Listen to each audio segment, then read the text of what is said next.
Est-ce que tu as déjà vécu ça? Tu t'entraînes bien, tu manges sainement, tu es heureuse, c'est la belle vie.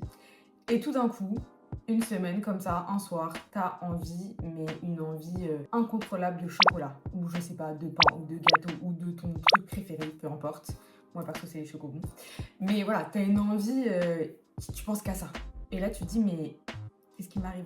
Et bah aujourd'hui on va démystifier un petit peu tout ça ensemble. Parce que ces envies, elles sont pas là pour rien, c'est ton corps qui te parle. Je parle bien évidemment des femmes dans cette vidéo uniquement. Et il y a une vraie explication physiologique derrière. Et quand tu comprends ça, tu peux ensuite agir et mettre en place des choses qui vont faire que tu vivras beaucoup mieux ces moments-là une fois que tu auras connaissance de ce que c'est réellement. Donc dans cette vidéo, je vais t'expliquer un petit peu ce qui se passe dans ton corps les jours qui précèdent tes règles, pourquoi ton cerveau te réclame absolument du sucre toujours à la même période du cycle, et je vais te donner des outils concrets et très simples à mettre en place pour justement traverser cette période sans vider littéralement tous tes placards. Donc, je pense que tu le sais, ton cycle hormonal, il est divisé en deux grandes phases. Tu as la phase folliculaire, elle va du premier jour de tes règles jusqu'à l'ovulation. Et ensuite, tu as la phase lutéale qui va de l'ovulation jusqu'au début de tes prochaines règles. Ça représente en moyenne 7 à 10 jours avant tes règles. Et du coup, c'est pendant cette fameuse phase lutéale que tout va se jouer. Les envies de sucre, la fatigue, les sautes d'humeur, et beaucoup de femmes sont au courant, mais il y en a encore pas mal qui ne savent pas vraiment comment gérer cette période-là. Le premier facteur, ça va être la sérotonine. La sérotonine, c'est quoi? C'est un neurotransmetteur du bien-être, de la bonne humeur, de la sérénité, etc. Et donc, en phase lutéale, ton taux de sérotonine, il chute. Et du coup, ton cerveau, il cherche à compenser. Et il va te réclamer du sucre. Parce que les glucides favorisent la production de sérotonine. Donc, c'est pas que tu es plus faible qu'une autre personne, c'est juste que c'est de la biologie. Donc, quand tu es devant la télé avant 2h et que tu as envie de dévorer ta tablette de chocolat, c'est littéralement ton cerveau qui essaie de se sentir mieux. Tout de suite, tu lui en veux un petit peu moins. Pendant cette période, ton corps est moins sensible à l'insuline. Concrètement, qu'est-ce que ça veut dire? Ça veut dire que ton corps, il gère moins bien les glucides. Ta glycémie, elle est plus instable et généralement, tu as beaucoup plus de coups de fatigue. Je pense que on peut toutes la tester, ça, ok, c'est réel. Et en plus de ça, et ça, il n'y a pas beaucoup de femmes qui le savent, alors que c'est hyper important, ton métabolisme de base en phase lutéale, il augmente. Ça veut dire que tes besoins pendant cette phase-là augmentent. Donc ton corps a besoin de plus de calories. On parle de 100 à 300 calories à peu près par jour dépensées en plus. Donc ton corps, il a besoin de plus d'énergie, donc forcément, il va en demander plus et il va te demander de manger davantage. Troisième facteur, c'est le cortisol. Le cortisol, c'est l'hormone du stress. Et généralement, en phase lutéale, il a tendance à augmenter. Combiné à ça, la fatigue que tu ressens, on en a parlé juste avant, ton corps va aller chercher des sources d'énergie rapides à consommer. Et le sucre, c'est le carburant le plus rapide que ton corps connaît. Donc instinctivement, c'est pour cette raison que 95% des femmes se dirigent plus facilement en tout cas, vers le sucre pendant cette période-là. Ce que je veux que tu comprennes dans cette première partie, c'est vraiment que voilà, c'est pas toi qui es nul, c'est pas toi qui manque de volonté ou voilà, tu te dis ah mais j'y arrivais bien, finalement j'arrive plus, j'y arriverai jamais, etc. C'est normal, c'est le cycle qui est comme ça, on est des femmes, voilà, on doit faire avec, on doit justement apprendre à connaître notre corps pour mieux appréhender les différents cycles et mieux les vivre au fur et à mesure au quotidien. Et plus vous avez connaissance de ça, plus c'est facile. Et les changements hormonaux, ça ne se contrôle pas. Donc, maintenant qu'on sait pourquoi ça arrive, qu'on a compris d'où ça venait et que c'était naturel et que c'était ok et qu'on allait devoir faire avec, on va parler de ce qu'on peut faire réellement pour améliorer un petit peu tout ça. Et je vais être très honnête avec toi, le but c'est pas du tout de supprimer ces envies, car ce n'est pas possible. Mais c'est vraiment de les gérer de manière plus intelligente. Donc si durant cette phase, tu dépenses 100 à 300 calories à peu près par jour de plus, l'idée, ça va être de manger davantage. Alors attention, justement, c'est là où le piège est, c'est que tu vas pas aller manger davantage de bonbons, de gâteaux, etc. Ça va servir à rien et puis en plus, ça va créer encore plus d'inflammation dans ton corps. Et pendant cette période-là, il y a davantage d'inflammation, donc on essaie de la limiter. Mais l'idée, ça va être tout simplement d'augmenter tes apports sur tes repas. Par exemple, je sais pas, tu t'es fait une assiette avec la patate douce, du poulet et les légumes que tu veux, et bah tu vas venir augmenter un peu plus les protéines. Tu peux augmenter un peu plus les glucides également, parce que tu en as besoin aussi pour l'énergie. Et tu vas augmenter également les légumes pour la satiété. Tu peux te faire une assiette un petit peu plus imposante et ça va rester des aliments qui vont être sains, ça va coller avec ta diète si tu suis une diète à l'heure actuelle ou autre.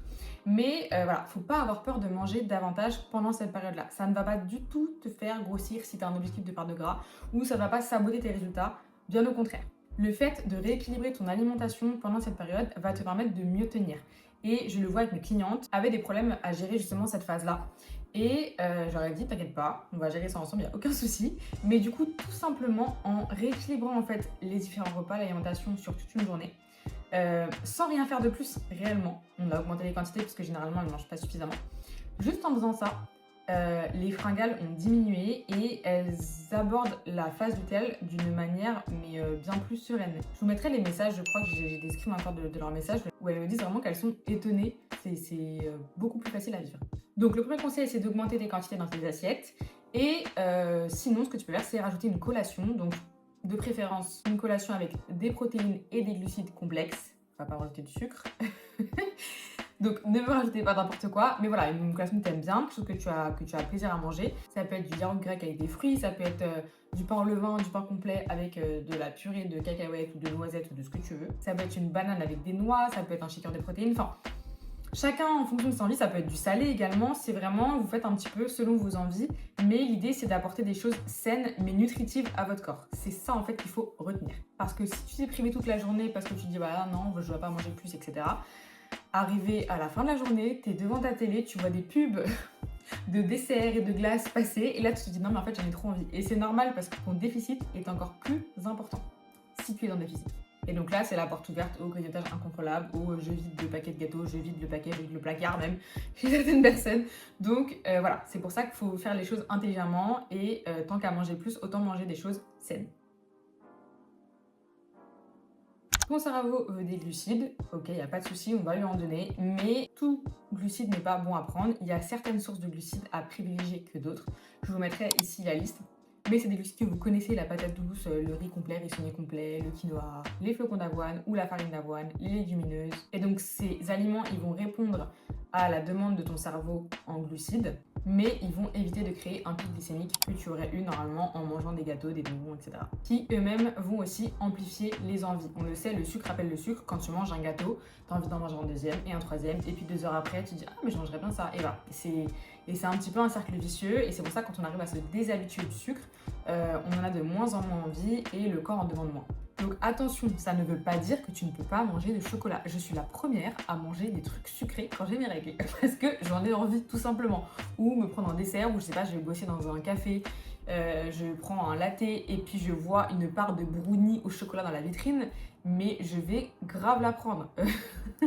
Donc faut vraiment retenir ça. Il y a des envies où voilà, c'est votre corps qui vous parle. Généralement, on a aussi beaucoup envie de chocolat par rapport au magnésium, je vais vous en parler aussi après. Mais c'est vraiment différent pour chaque personne. Mais quand vous avez vraiment des envies, j'ai une cliente, la dernière fois, elle me dit Marine, j'ai trop envie de manger un fondant au chocolat. Je lui ai dit tu vas avoir tes règles? Elle me dit ouais. Je lui ai dit tu manges ton fondant au chocolat. Et elle l'a mangé, donc en plus elle l'a fait maison. Elle l'a mangé, elle m'a dit mais je comprends pas, normalement je me suis tapé 2-3 parts. Là j'ai mangé une part, j'ai décalé.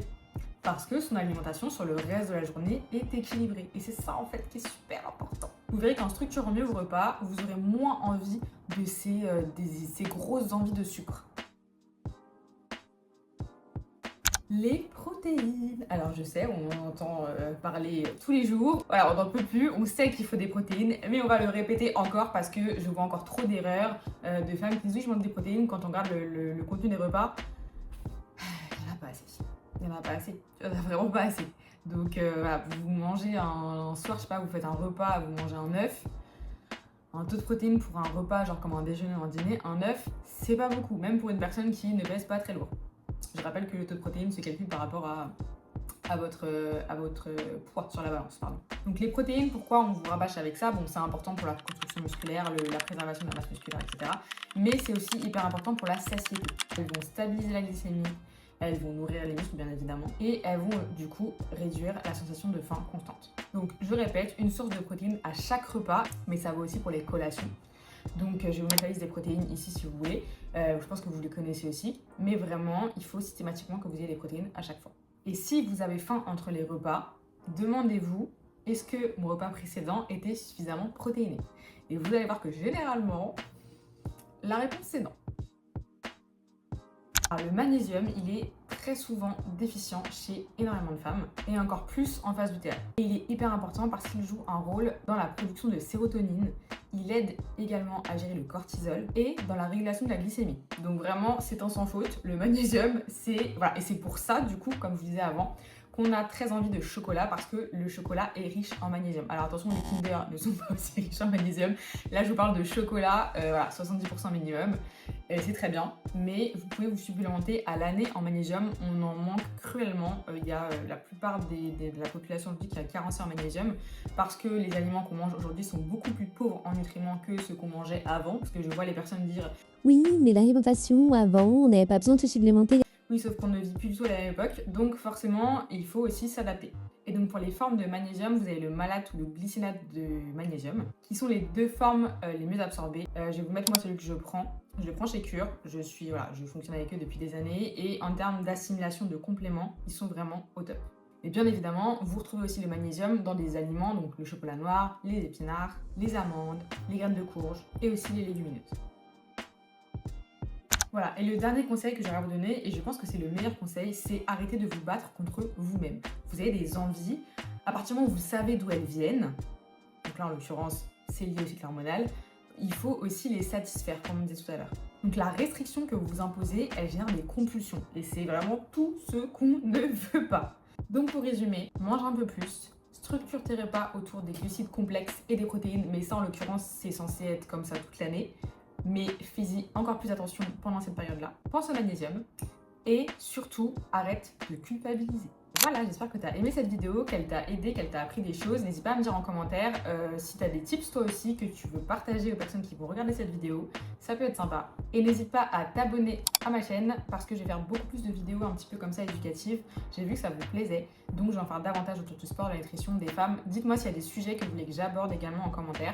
Moi, ça m'aidera à avoir plein d'idées et à pouvoir vous aider dans votre quotidien. À bientôt!